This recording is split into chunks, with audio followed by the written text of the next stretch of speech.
1913년 이스라엘의 도시 텔아비브 근처 야브네라고 하는 곳에서 히브리어가 쓰여 있는 돌판 하나가 발견됐습니다. 히브리어라고 하는 것은 구약성서의 언어죠. 그래서 히브리어가 쓰여 있는 돌판이 하나 거기서 발견이 됐었는데 1913년의 일입니다. 돌판은 길이가 한 60cm 정도 되는 그런 길이였고 무게는 한 52kg 정도 되는 그런 크기의 돌판이었습니다. 공사하는 중에 발견이 됐었는데 이 공사 중에 발견된 돌판이 이제 공사 인부가 발견을 해서 누군가 그 동네 주민에게 이렇게 넘긴 것 같아요. 뭐 값을 받고 넘겼는지 알 수는 없지만 그래서 결국에는 그 돌판이 그 동네에 사는 한 아랍인의 손에 넘겨집니다. 그 아랍인은 그 글씨를 위쪽으로 해가지고 자기 집에 그 돌을 튼튼하게 생겼고 하니까 이제 문설주로 삼았습니다. 그래서 문설주 기둥 받침으로 삼은 거죠. 그래서 한 30년 동안 그것을 그렇게 집에서 문설주를 받치는 기둥으로 그렇게 사용을 하다가 그 집의 아들이 지나가다 아마 좀 예사롭지 않게 본 것 같아요. 그래서 이 돌판이 좀 뭔가 좀 가치가 있게 생겼는데 글씨도 좀 새겨져 있고 뭔가 범상치가 않은데 라는 생각이 들었던 것 같습니다. 그래서 그걸 고고학자에게 의뢰를 합니다. 그랬더니 연구를 해보니까 이 돌판이 주 300년경에 만들어졌던 오래된 십계명 돌판이었다라고 하는 겁니다. 십계명 돌판은 원래대로라고 한다면 그보다 훨씬 더 이전에 만들어진 원조가 있었을 것이고 이것은 그 십계명을 비슷하게 그 돌판을 만들어낸 그런 어떻게 보면 그 후대의 어떤 복사본이겠죠. 그런데 어쨌든 그 연도로 따지면 가장 이른 연도, 가장 오래된 그런 돌판이 되겠습니다. 그래서 지난 아마 2016년에 한 번 더 이게 뉴욕에서 경매 시장에 나와서 거래가 됐다고 하는데 한 85만 달러 정도, 한 10억 정도의 거래가 됐다고 합니다. 뭐 이런 유물을 나도 한번 어디서 우연히 좀 캘 수 있지 않을까라고 하는 그런 환상 가운데서 평생을 살았지만 한 번도 그런 일이 저에게 찾아오진 않았습니다. 어렸을 때도 이렇게 모래사장에서 이렇게 모래를 파다가 지금 저희 아이들도 그러는 것 같아요. 해수욕장 같은 데 가면 뭘 이렇게 파다가 뭐 좀 신기한 게 나오면 이거 혹시 팔면은 비싼 거 아니냐고 이렇게 물어보는데 빨리 내려놓으라고 저는 말을 하죠. 어차피 그럴 일은 잘 없으니까 그렇게 생각을 하는데 그와 같은 일들을 실제로 겪은 사람이 있기는 있는 겁니다. 그리고 한편으로 생각하면 처음에 공사장 인부가 발견을 했을 텐데 그 인부는 나중에 이 소식을 들었는지 못 들었는지 모르지만 상당히 좀 아깝지 않았을까. 그 사연이 좀 안타깝게 생각도 됩니다. 게다가 그 돌판은 30년 동안 그 이름 모를 아랍인의 그 집에 기둥으로서 그렇게 지내오지 않았습니까? 이제 와서 새삼스럽게 그 오래된 돌의 경제적 가치에 대해서 사람들은 놀라워하고는 있지만 사실 어떻게 보면 우리는 하나님의 말씀이 새겨져 있는 그 돌판이 한 집에 기둥으로서 그렇게 있었다는 것을 한편으로는 영광스럽게 생각해야 될 것 같기도 하고 그 집의 사람들 입장에서는 또 한편으로는 좀 안타깝다라는 생각도 하는 그런 우리가 그런 생각을 할 수 있을 것 같습니다. 창조주와의 약속, 그 돌판에는 그런 약속이 새겨져요. 창조주가 우리와 함께 계약하고 또 언약해서 앞으로의 삶을 너희가 하나님의 백성다운 삶을 살아라라고 하는 그 계약의 말씀들이 그 안에 담겨 있는 그런 돌판인데 그것을 그렇게 바라보면 대단한 돌판이지만 그냥 뒤집어서 기둥 받침으로 쓰면 그냥 기둥 받침일 뿐이죠. 우리가 그것을 통해서도 한 가지 깨달음을 얻을 수 있을 것 같습니다. 하나님과의 약속은 그것을 우리가 어떻게 대하느냐에 따라서 빛나는 가치를 낼 수도 있지만 한편으로는 완전히 잊혀질 수도 있는 것이다라는 그런 교훈을 이 가운데서 얻을 수 있을 것 같습니다. 이 야브네 돌판이라고 불리는 이 지역명을 따라서 야브네 돌판이라고 불리는 이 십계명 돌판은 지금까지 현재 발견된 모든 그런 십계명 돌판 중에 가장 오래된 돌판입니다. 그래서 가치가 굉장히 높은데 모세가 최초로 받았던 돌판, 하나님께 직접 산 위에서 받았던 그 돌판이라고 하는 건 지금 이 야브네 돌판으로부터도 1500년 이상 전에 그렇게 만들어졌고 또 하나님께 받았던 그런 돌판입니다. 출애굽기 31장 18절에 보면 이런 말씀이 기록되어 있습니다. 여호와께서 시내 산 위에서 모세에게 이르시기를 마치신 때에 증거판 둘을 모세에게 주시니 이는 돌판이요 하나님이 친히 쓰신 것이더라. 출애굽기 31장 18절에 나와 있는데 하나님이 친히 쓰신 돌판이래요. 그러니까 아까 말씀드린 그 야브네 공사장에서 발견된 야브네 돌판과 비교해서는 뭐 그 가치를 같이 비교할 수도 없는, 같이 범접할 수 없는 그런 가치를 지니고 있는 그 원래 돌판이 있었다는 겁니다. 돌판에 기록된 율법이 하나님으로부터 비롯된 것을 강조하는 표현이기는 하겠지만, 그럼에도 불구하고 이 원조의 가치라고 하는 것은 야브네의 돌판과는 결코 견줄 수 없는 그런 돌판이었다는 겁니다. 이 율법이 담긴 최초의 돌판을 처음 받은 사람, 우리가 잘 아는 모세입니다. 그 모세의 기분이 어떠했을까 한번 상상을 해보시기 바랍니다. 그 돌판을 처음 하나님께로부터 받았을 때 그 기분. 창조주의 친필이 담긴 돌판입니다.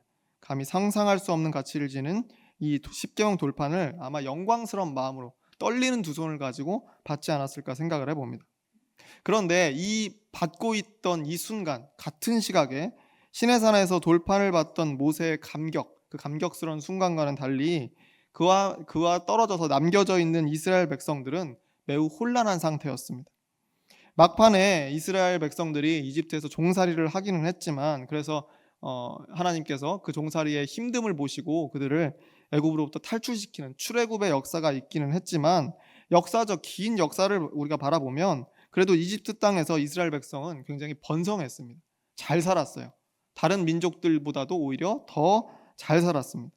그런데 그 이루어졌던 모든 것들을 지금 버려두고 모세의 말에 따라서 광야에 따라 지금 나온 겁니다. 광야로 나온 거예요. 그러니까 그들의 심정이라고 하는 것이 지금 평안할 리가 없죠. 굉장히 불안한 상태입니다. 잘 살던 나라에서 그 문을 열고 나와서 만난 곳이라고, 맞닥뜨리는 곳이라고 하는 게 지금 광야잖아요. 광야 벌판이고 자신들의 땅도 없고 먹을 것도 없고 쉴 만한 것도 없는 그곳에서 지금 헤매고 있는 그런 상황이었다는 겁니다. 그런 상황에 그나마 모세를 통해서 하나님께서 역사하시는 모습을 보면서 그거 하나 믿고 백성들이 따라오고 있었는데, 그 지도자였던 모세가 지금 자신들 곁에 없는 겁니다. 지금 어디 있습니까? 산 위에서 하나님께 돌판을 받는 영광스러운 순간에 있었죠. 그런데 이 남겨진 백성들 입장에서는 지금 모세가 산에 올라가서 감감무소식인 겁니다. 오질 않는 거예요. 소식이 없으니까 이게 지금 이곳에서 우리는 버려진 것이 아닌가라는 생각을 할 수밖에 없는 겁니다. 그러니까 더욱 불안에 떨 수밖에 없었던 거죠.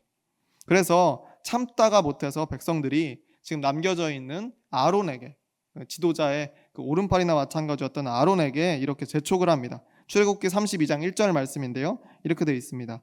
백성이 모세가 산에서 내려오미 더딤을 보고 모여 백성이 아론에게 이르러 말하되 일어나라, 우리를 위하여 우리를 인도할 신을 만들라. 이 모세 곧 우리를 애굽 땅에서 인도하여 낸 사람은 어찌 되었는지 알지 못함이니라.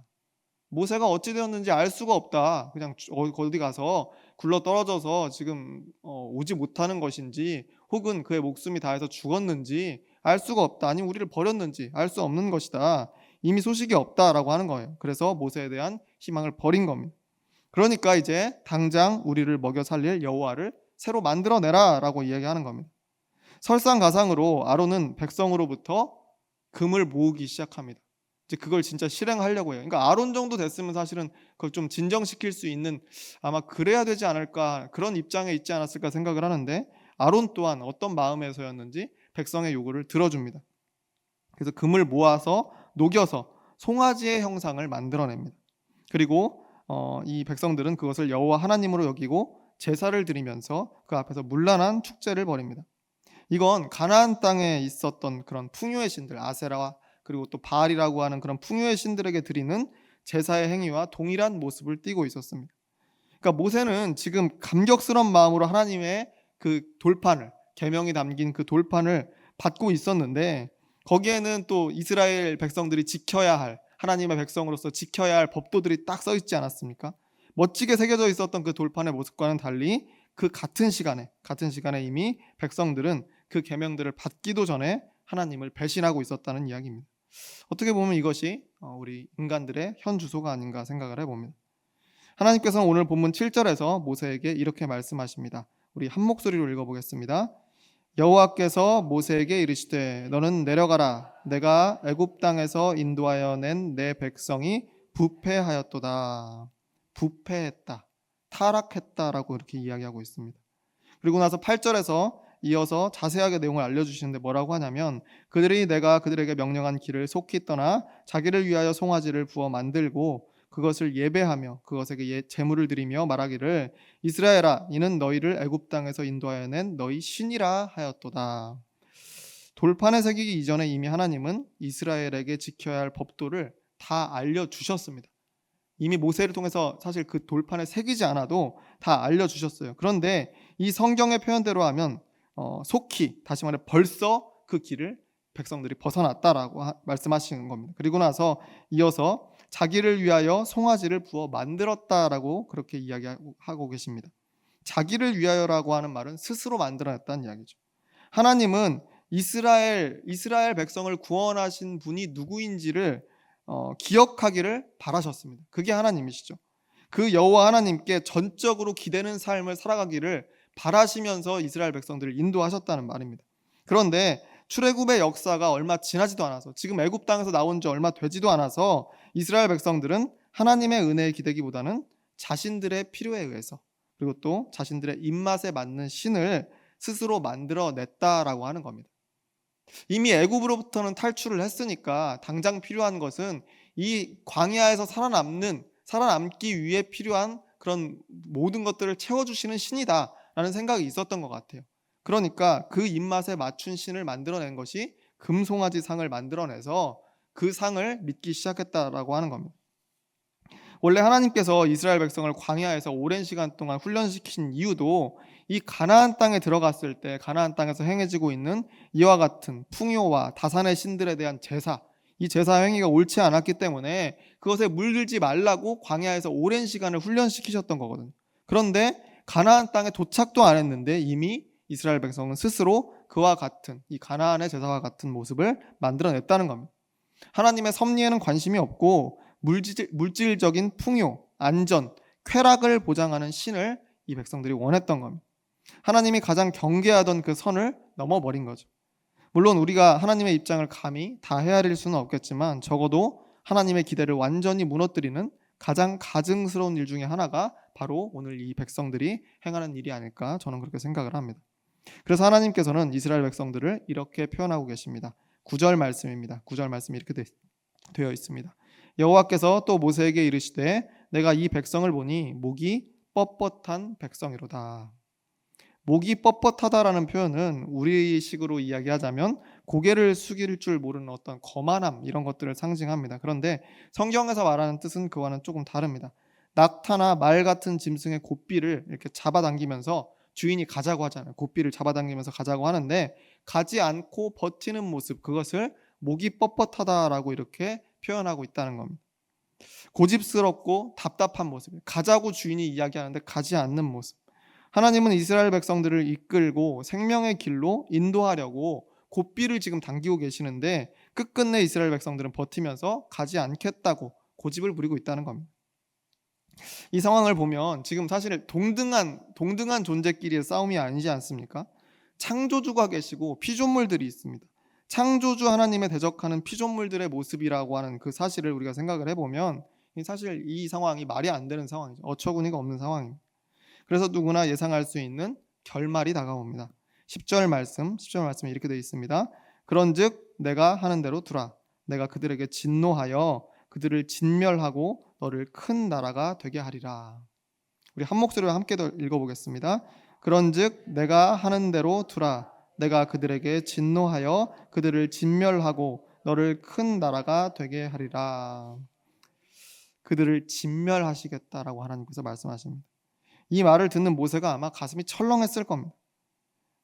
이 진멸이라고 하는 말이 얼마나 무서운 말입니까? 진멸해버리겠다라고 말씀하시는 거예요. 그런데 다행스럽게도 그 끝에 너를 큰 나라가 되게 하겠다. 그러면 모세는 살아서 모세로부터 큰 나라를 또 다시 한번 만들어 주시겠다라는 표현이 있으니까 모세가 아이고 다행이네 라고 한숨을 내쉬었을까요? 제 생각엔 그렇지 않았을 것 같습니다. 어쨌든 간 하나님께서 이 말씀을 하셨고 이건 예상된 결론이었죠. 이 이스라엘 백성들이 이렇게 반항을 했기 때문에, 또 이렇게 고집을 부렸기 때문에 예상할 수 있는 결론입니다. 그런데 이 10절 말씀에서 우리가 그냥 지나칠 수 없는 한마디의 말이 있습니다. 내가 하는 대로 두라. 처음에 상반절에 있는 말씀입니다. 그런즉 내가 하는 대로 두라라고 하는 이 말씀입니다. 세번역 성경을 찾아보면 이 부분이 이렇게 번역되어 있습니다. 10절의 상반절인데요. 이렇게 되어 있습니다. 이제 너는 나를 말리지 말아라. 이제 너는 나를 말리지 말아라. 이제부터 내가 심판을 내려서 이스라엘 백성들을 진멸할 것이다. 이제 너는 나를 말리지 말아라. 이 말씀 왜 하셨을까요? 모세가 아무리 하나님과 대면하는 자이기는 했는데 그렇다고 하더라도 여전히 모세는 그냥 사람입니다. 모세는 하나님을 막을 수도 없고요. 말릴 수도 없는 사람이에요.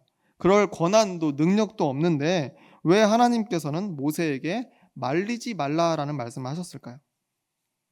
문학적인 상상을 여기다 덧붙여 보면 이 구절은 참 재미있게 읽히는 그런 부분입니다. 나를 말리지 말아라. 어디서 많이 들어보시지 않았습니까? 학창 시절에 우리 자주 들었던 말 아니에요?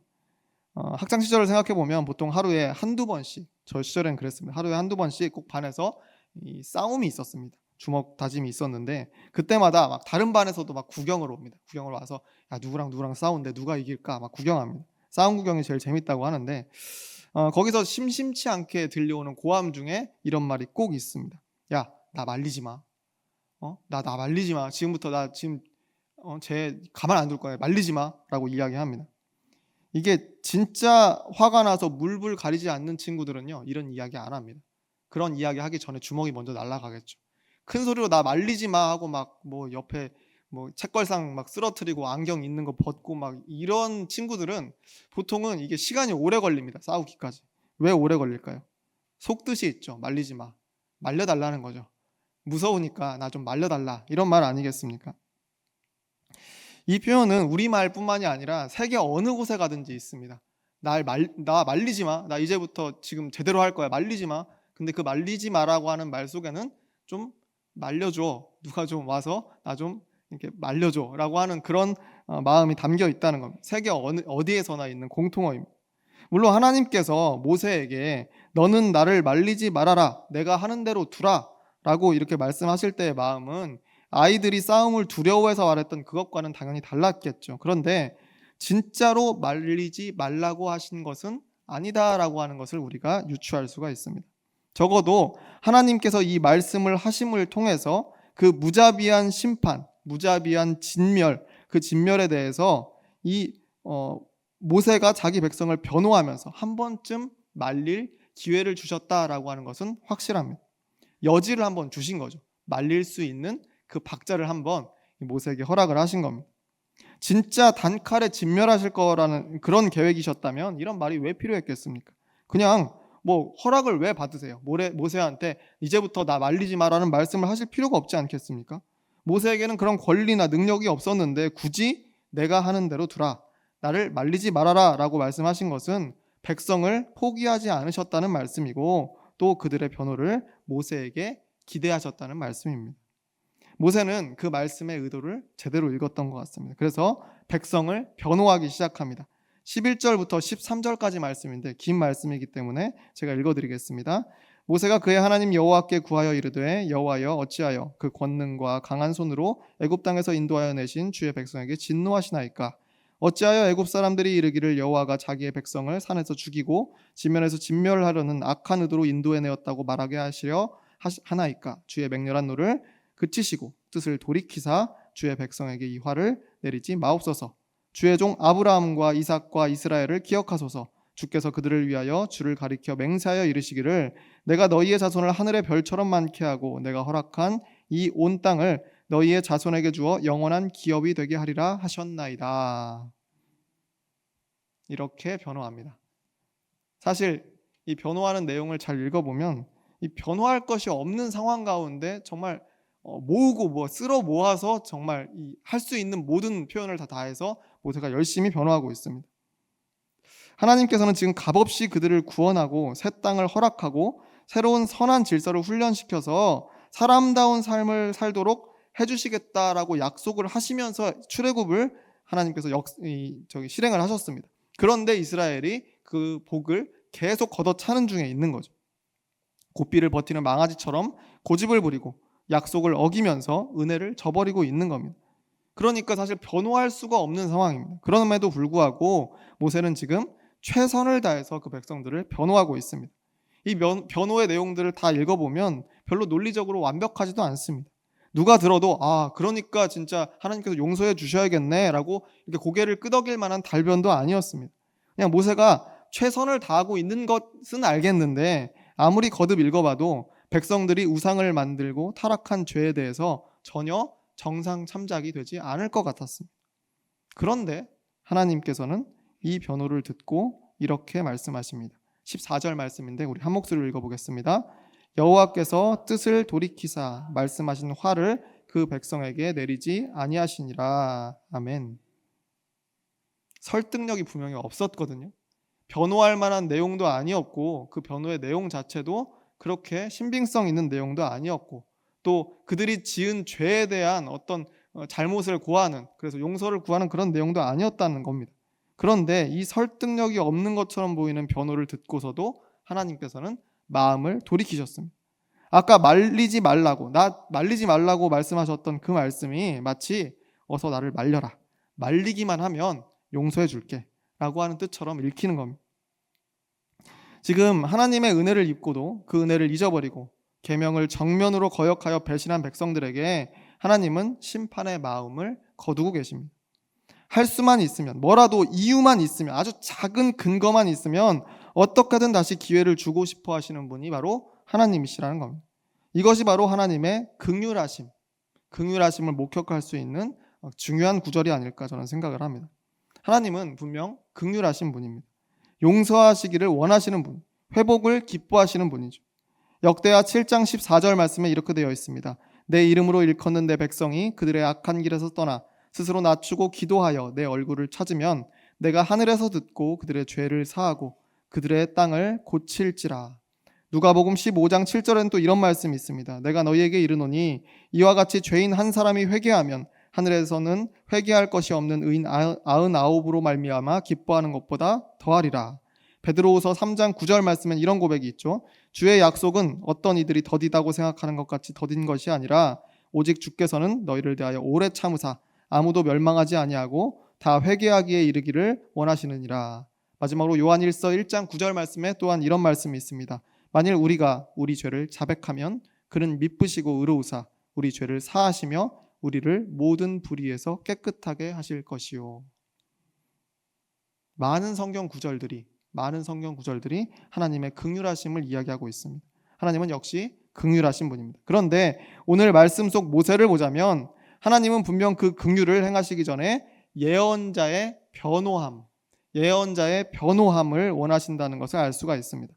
자기 자신을 위한 변호가 아니라 나의 형제, 나의 이웃, 나의 백성을 위한 변호를 듣고 싶어 하시는 분이 하나님이라는 거죠. 십계명 돌판을 두 손에 받아든 모세가 했던 첫 번째 일이 무엇입니까? 바로 자기 백성을 변호하는 일이었습니다. 그로 인해서 진멸당할 죄를 지었던 백성이 하나님 앞에 용서를 받았습니다. 모세의 입장에서 보면 참 두려운 일이었을 겁니다. 이미 하나님께서는 분노하셨고 백성을 멸하기로 결정을 하셨다고 말씀하셨습니다. 불행 중 다행인 것은 모세 한 사람은 살려주기로 하셨죠. 그런데 모세는 그 살려주기로 한 자신의 목숨을 하나님 앞에 내걸고 누가 봐도 배은망덕한 죄를 지은 자기 백성을 변호하려고 나선 겁니다. 하나님은 바로 그 모습을 원하신다는 거죠. 그와 같은 모세의 모습을 원하셨다는 거예요. 그래서 그 모습을 바라보시고 그 내용이 어떻든, 변호의 그 내용들이 신빙성이 있었든 진정성이 있었든 그런 것보다도, 그것이 얼마나 설득력이 있었는가 보다도 그 모습 자체에 심판의 칼을 내려놓으시는 분이 바로 하나님이셨다는 거죠. 모세는 그날 하루에 여러 가지 경험을 합니다. 계명이 담긴 돌판을 받는 영광스러운 경험도 했고 백성이 진멸할 뻔한 아찔한 순간, 그 순간도 다 경험을 했습니다. 그리고 나서 정말 너덜너덜 완전히 온몸이 마치 거적더기가 되어서 산에서 내려오는 그런 심정으로 아마 백성들에게 돌아갔던 것 같아요. 그리고 나서 하나님께 전해들은 백성의 타락한 모습을 직접 눈으로 보게 됩니다. 그는 분명 하나님께 이스라엘 백성들을 변호했고 하나님께서 심판을 철회하시겠다는 답을 들었음에도 불구하고 백성들 앞에서 들고 온 신성한 돌판, 그 가치가 있는 하나님께 직접 받은 그 돌판을 던져서 깨뜨려 버립니다. 그리고 백성들의 죄를 크게 꾸짖고 그들의 죄를 스스로 뉘우치도록 촉구합니다. 백성들이 책임 있는 회개의 표현을 하나님께 드릴 수 있도록 그 잘못들을 담대하게 지적하면서 큰 소리로 외쳤던 거죠. 그 모세의 호통을 들으면서 그제서야 백성들은 제정신으로 돌아옵니다. 정신 차려보니까 하나님의 계명이 쓰인 신성한 돌판, 이 분명히 이 산에서, 신성한 산에서 하나님께 받아온 것 같은 그 돌판이 정신을 차려보니까 이제는 다 깨어져 있는 거죠. 백성들이 눈을 떠보니까 저 돌판이 다 깨어졌구나. 그것을 기다리지 못하고 좀만 기다렸으면 그것을 영광스러운 모습으로 들고 왔을 텐데 그것을 기다리지 못하고 타락했더니 이제는 와서 보니까 그것이 다 깨어져 있구나. 타락한 자신들로 인해서 그 돌판이 깨어졌구나라고 하는 심각성을 인식했다는 겁니다. 자신들이 큰 죄를 지었다라고 하는 깨달음에 이르렀다는 겁니다. 저는 이 이야기에서 모세를 통해서 예언자의 참 역할이 무엇인가, 예언자의 참 역할이 무엇인지 다시 한번 깨닫게 되는 그런 역사가 있었습니다. 먼저 내가 아닌 타인을 위해서 하나님께 기도하는 것, 그것이 첫째다라는 생각을 했습니다. 그 기도는 타인의 죄를 변호하는 겁니다. 그가 의인이라서 변호하는 게 아니죠. 용서받을 만한 사람이어서 변호하는 게 아니고 죽을 수밖에 없는 죄인임에도 불구하고 그를 용서해달라고 기도하는 것, 그것이 바로 참된 예언자의 의무다라고 하는 겁니다. 그리고 거기서 그치는 것이 아니라 하나님의 산에서 내려와서 백성들에게 돌판을 내던지면서 불같이 화를 내던 모세의 그 모습처럼 세상을 향해서 올바른 외침을 던질 수 있어야 한다라고 하는 겁니다. 그것이 참 어떻게 보면 두려운 일입니다. 어떻게 그 모세의 입장에서 생각해 보면 내려왔을 때 광란의 어떤 그런 제사를 드리고 있는 그들 앞에 섰을 때 얼마나 두려웠겠어요. 그들은 다수고 본인은 혼자인데 이 타락해서 날뛰는 백성들을 보면서 모세는 분명히 두려웠을 겁니다. 그들에게 바른 소리라고 소리를 질렀다가 어떤 험악한 일을 당할 수 있을지 사실 알 수 없는 일이 아니겠습니까? 그런데 그럼에도 불구하고 이 모세는 그것에 굴하지 않고 하나님의 말씀을 그대로 전합니다. 영광스러운 십계명 돌판을 집어 던지면서까지 단호하고 담대하게 진리를 외쳤다는 것. 이것이 바로 진정한 예언자의 모범입니다. 하나님은 이런 예언자를 통해서 그 긍휼하심을 드러내기 원하시고 또 백성들은 이런 예언자를 통해서 참 진리가 무엇인지 깨닫게 된다는 겁니다. 신약시대에 넘어와서도 예수님께서도 이와 같은 일들을 감당하셨습니다. 백성들의 죄악을 변호했을 뿐만 아니라 변호를 넘어서 십자가에 자신의 목숨을 대신 내놓으셨죠. 그러면서 외식하는 자들에겐 또 어떻게 하셨습니까? 진리를 담대하게 선포하셨죠. 타락한 성전에서 어떻게 하셨어요? 뒤집어 엎으시지 않았습니까? 잘못된 제사와 삐뚤어진 율법을 가감없이 비판하셨던 분이 예수님이십니다. 그러니까 그리스도의 사명이라고 하는 것 안에는 바로 이런 예언자의 사명도 함께 담겨 있었다는 겁니다. 그럼 이제는 누가 그 일을 감당해야 합니까? 우리가 감당해야죠. 지금 이 시대를 위해서 하나님께서 보내신 예언자가 바로 우리이기 때문에 그렇습니다. 우리 모두는 예언자로서 우리의 삶에서 이 두 가지 본분을 감당해내야 할 책임이 있는 겁니다. 하나님께는 이웃과 민족과 모든 세계를 위해서 기도해야 됩니다. 세상에는 죄악된 모든 것을 고발하며 진리를 담대하게 외칠 그 책임이 지금 우리에게 있다라고 하는 겁니다. 오늘도 우리가 사는 사람과 사람 사이 복잡하게 얽힌 세상살이 한복판에 불의가 만연하고 하나님의 은혜를 가리는 그런 일들이 비일비재합니다. 이를 불꽃 같은 눈으로 지켜보시면서 심판을 준비하시는 하나님의 오른팔, 그 오른팔을 우리는 믿음의 눈으로 바라볼 줄 알아야 됩니다. 그리고 우리를 향해 말씀하시는 하나님의 그 음성, 나를 말리지 말아라. 이제 내가 심판할 거니까 나를 말리지 말아라. 내가 하는 대로 두라 라고 하는 이 음성을 우리는 적어도 들을 줄 알아야 됩니다. 그래서 모세가 그랬듯이 이 세상을 위해서 하나님께 긍휼을 구하는 기도를 드려야 된다는 겁니다. 그리고 동시에 죄를 죄로 여기지 않는 이 세상에 하나님의 정의를 담대하게 외칠 수 있어야 됩니다. 그것이 이 시대에 하나님이 우리를 보내신 이유일 것이다. 저는 그렇게 믿습니다. 저명한 독일의 신학자였던 칼 바르트라고 하는 사람은 이런 권고를 했습니다. 그리스도인들은 한 손에는 성경을, 한 손에는 신문을 들고 살아야 한다. 독일 나치 시절에 있었던, 그때 살아갔던 칼 바르트인데 그 나치 운동의 죄악을 지켜본 칼 바르트가 그 시대를 위해 쓰임받는 참된 예언자로서의 삶이 무엇인지 고뇌하다가 이와 같은 결론을 낸 거죠. 그리스도인들은 한 손에는 성경을, 한 손에는 신문을 들고 살아야 한다. 타인을 위해서 하나님께 기도하면서도 그와 동시에 시대의 악행에 쓴소리를 던질 줄 아는 이가 진짜 그리스도인이다라고 하는 겁니다. 우리 기장의 장공 김재준 목사님도 경건하고 거룩한 기도 생활을 하면서 그와 더불어 생활 좌우명으로 그리스도의 교훈을 기준으로 예와 아니오를 똑똑하게 말한다. 그 다음에 생기는 일들은 하나님께 맡긴다라고 그렇게 말씀하신 적이 있습니다. 이 시대를 위해 하나님께서 보내신 예언자가 바로 나다라고 하는 믿음이 우리에게 있어야 됩니다. 하나님을 향해 기도로 세상을 중보하고 또 그런 책임이 있다는 것을 생각하면서 계속해서 하나님께 간절히 기도해야 되는 그런 의무가 우리에게 있다는 거죠. 동시에 세상을 향해서는 옳은 소리를 외쳐야 할 의무가 그 의무 역시도 우리에게 있다라고 하는 겁니다. 아마 오늘 본문 속에서 나를 말리지 말아라 라고 말씀하신 하나님의 그 한마디 안에는 분명히 저 모세가 나를 말려줄 것이다 라고 하는 기대하심이 있었을 것이다 라고 저는 생각을 합니다. 모세가 그 심판을 돌이키고자 변호하리라는 그 기대가 하나님께 있었다는 거죠. 그리고 백성들에게 돌아가서 담대하게 잘못을 꾸짖고 회개하도록 촉구하리라는 그 기대하심이 하나님께 이미 있었을 것으로 저는 생각을 합니다. 모세는 그것을 그대로 해냈습니다. 그로 인해서 하나님과 이스라엘 백성의 관계를 가까스로 다시 회복시켰습니다. 모세는 예언자의 책임과 의무를 성실하게 다한 거죠. 저는 오늘 이 말씀을 통해서 하나님의 기대가 지금 이 시대를 살아가는 우리들에게도 닿기를 바랍니다. 우리 한 사람 한 사람을 통해서 세상의 긍휼을 드러내기 원하시는 그 하나님의 모습이 우리의 삶을 통해서 드러나길 바랍니다. 그래서 그리스도인으로, 성도로, 또 시대에 꼭 필요한 예언자로 우리를 부르시고 우리를 인도하시는 하나님의 음성에 아멘으로 화답하시고 그 사명을 담대하게 감당하는 저와 여러분이 모두 되시기를 간절히 소망합니다. 기도하겠습니다.